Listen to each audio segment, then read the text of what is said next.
Tel un abricotier, l'Asie avait à la fois l'air noble et pleine de grâce. Sa face, à l'exquise rondeur, d'une lune bien pleine, évoquait la splendeur.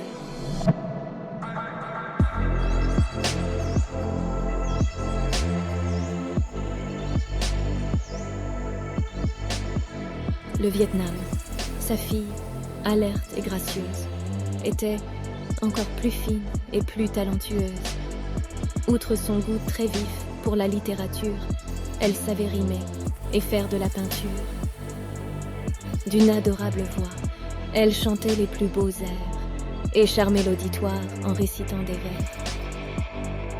Avec même maîtrise, elle usait des 5 gammes, mais l'art où, par plaisir, mettant toute son âme, et où le Vietnam se surpassait, c'était le maniement de la guitare antique incontestablement.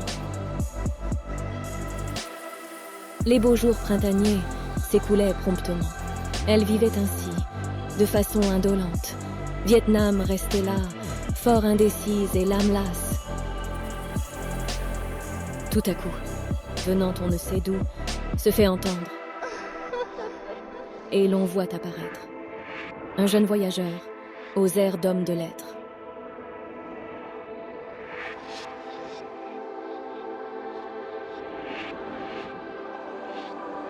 En extase, Vietnam demeurait hésitante. Dois-je ici demeurer? Est-ce chose décente? Songeait-elle. Ou plutôt faut-il rompre de cet instant le doux charme et rentrer.